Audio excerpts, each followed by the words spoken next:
Hey guys, we're Blinker95, recording live from Low County Prison Cell. So today I wanted to do one more analysis video before, or one analysis video rather, before Vader vs. Obito comes out.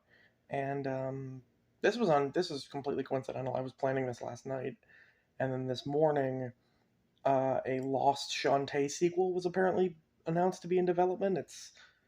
Uh, it's like something they wanted to do on the Game Boy Advance and never did, and now they're doing it like 20 years later. Um, So that's pretty topical, but again, I wasn't planning that. I just happened to, or I wasn't like, I didn't account for that. I'd been planning this since yesterday. Um, so this fight I'm doing an analysis of is Bontron from Mega Man Legends and her own game, and Risky Boots from Shantae. Uh, the,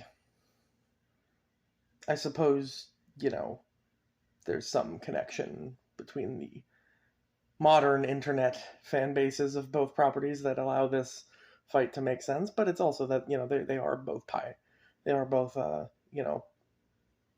from pirate families that you know and they're, I guess, they're tsunderes, and they don't like the protagonist. I mean, okay, loose connection, but still pirate. It's a pirate fight. Let's just say it's a pirate fight. So all these names, this isn't really so much a mano-a-mano fight because these characters very rarely fight one-on-one. Bontron does use a personal Gustav, which is like a single-person mech that they pilot. And we have seen Risky fight Shantae one-on-one, and she does use like she has a. We'll get into her weapons later, but she is a skilled combatant by herself, so this, it could come down to it, but I think the biggest part of this is going to be that it's going to be like an army fight, sort of, and the it'll have the vehicles involved, like it'll have the ships involved in their case. So looking at Bontron, so Bontron's a very skilled, kind of ingenious mechanic engineer, and she is from the Tron family, who essentially are like they're future pirates, pretty much. They're like tech pirates. They go around trying to steal or salvage, equipment and whatnot, and then they sell it and they, make money, and then they make weapons, right? Um, so they're known for, having pretty up to date equipment and whatnot. As I mentioned, the Gustav is her personal, or the Gustav is kind of like their family single person mech suit that they use, that they pilot. And then the what was it called? I already forgot. They have one that's like a spider that they use. That's kind of like a mount, like a more widespread damage type of mech. And then they have and when I say they, I really mean Bond, because she's the one who uses these. But they, as in like it's her family's mechs. So, but she does just use them. And then there's the crab one, which is like which is just like kind of like the big bad. And then the real big bad would be the family airship, whose name I'm not even gonna try to remember. But that's a little. I mean, that's a little cheating. I don't think she ever.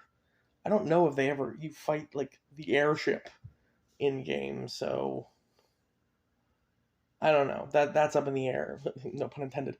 But that's debatable whether they would use that. But basically, she would probably have access to, I would say all of these mechs if this were like a full-on war fight. If it was just a one-on-one fight, she would just have the Gustav. But these mechs are all equipped with different types of explosions. They're all very agile, so they can jump around. Believe it or not, the spider one, I believe, has a flamethrower. They have missiles. They have, kind of laser cannon sort of stuff. They're very fully armed. And then in addition to that, she can't pilot all these things herself. So, like, the airship is run by the, what are they called? The bond servants or the bond bots or whatever, something like that. The little guys with the Lego heads. Yeah. She has a total of 90, technically 91, or her family rather, has a total of 90, technically 91, um, of these servants that just go around performing basic tasks like I said, piloting stuff. They don't really fight per se. They're more just like bodies to they're hands to help push buttons when buttons need pushed. Um, so it would make sense that they're helping piloting the ships because they are under her control. But they're not. They're not like a really capable army per se. So that's really it for Tron because, like I said, most of it's the machinery, and I don't know any of the specifics about the machinery. Just know that she has a bunch of mechs and a bunch of big robots that make stuff explode. So Risky, on the other hand, is a pirate. She self-proclaimed queen of the ocean. She is been kind of enhanced by dark magic, and she is the protege of what's he called, the pirate, not the pirate, some other big pirate guy who's more important than her, I guess. And that's actually where she got her army of Tinkerbats, I think. Yeah, Tinkerbats, because everything's Tinker. Yeah, of Tinkerbats. Tinkerbats are basically these kind of almost racist looking, little pirate dudes who follow her around, and she has a seemingly infinite number of. It's never explained where they come from, but we know that it's somehow dark magic related, and they can be transformed. So I guess they're maybe like made out of energy or something. But yeah, they do actually fight. Like they are the minions of the game. They're like the Goombas of the game. So they are sort of capable in terms of being an arm as being foot soldiers, but they are also capable of similarly running ships and running factories and whatnot. Now, Risky Boots individually has had to fight on a few occasions. She's fought Shantae one-on-one where she displayed like really good levels of acrobatics and speed. And I'm not saying that like by human standards. I mean like video game level. Like she can jump like dozens of feet in the air. She can flip around, move really fast. Apparently her boots give her super speed, from what I was told. And she does have her hat lets her kind of like hand glide, and her scimitar is, I think, magic as well because she can like boomerang it. Like she can have it, and she has a pistol as well that shoots bullets, as most pistols do. So but she's also stated that she's kind of helpless without her pistol and sword. So it could be that these abilities are connected to the items themselves. Meaning if she were to lose them, then she wouldn't be able to defend herself. Not too much of an issue, considering she also has a big myriad of weapons. She has the Tinker Tub, which is her personal standard ship, which takes some number of Tinkerbats to operate, but has cannons, like actual cannonball cannons, not like laser cannons, and has explosive barrels that it shoots out. And she's capable. She usually likes to stand on the helm and fire as well. She has the Tinker Slug, which has another name that I'm not going to say, and an acronym that I'm not going to say. But it's also known as the Tinker Slug, and it is literally a giant slug that carries around a ship. And like the first one, it has just an even bigger number of cannons and explosive barrels. However, the slug that carries it is apparently somewhat like affected by explosions, because in the game you kick the barrels back at it to stun it. So the slug isn't very good against explosions. And then there's and again, this is one that you probably wouldn't use, but there is another ship that she never officially used, but almost did, which is the steam-powered Tinker Tank, being a literal giant robot made of steam engines and ship parts that is powered by 4 magical stones that Risky never technically had all of them in her possession, so wouldn't be able to use it unless they, use that for the fight, which would have a bunch of other implications to it. But you know, like it also exists. If she can't use the Tinker Tank, I don't think Bond should be allowed to use the airship. To be fair, that's just me. So looking at this fight, I'm just gonna say what Risky has going for her first because I'm not really liking Risky's odds here, to be honest with you.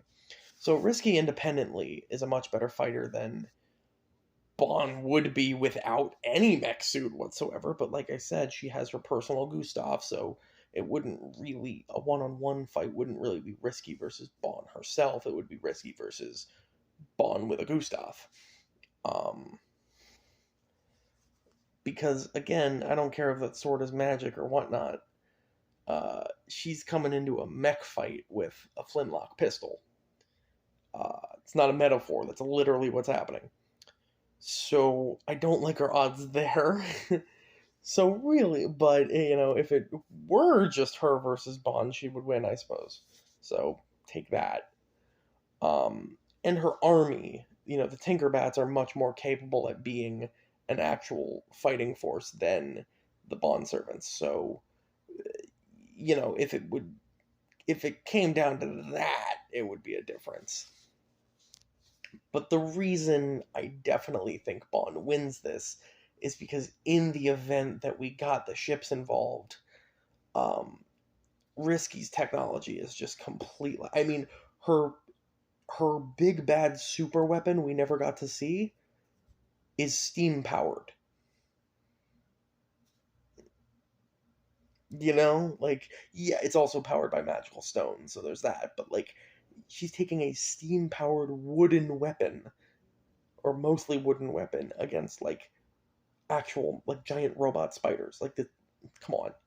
And down from that, the slug is vulnerable to explosions. Now, to be fair, all of Tron's mechs have glaring and debilitating weaknesses. Like, if you hit this leg, the entire robot is stunned for, you know, an amount of time. It's a little ridiculous. It's like the Death Star, like kind of a glaring design flaw. But yeah, I mean, I don't think there's a way that Risky wins this, unfortunately. You know, you're even without the weakness to explosions, which is the main thing that the mechs are going to have. I think it's pretty safe to say that Tron wins this, so that's why I'm going to go. But anyway, Obito versus Vader is going to be out on Monday, I think. So I'll probably give a reaction to the next fight on Tuesday or Wednesday, or later if I forget to do it. Anyway, for Blender 95. See ya.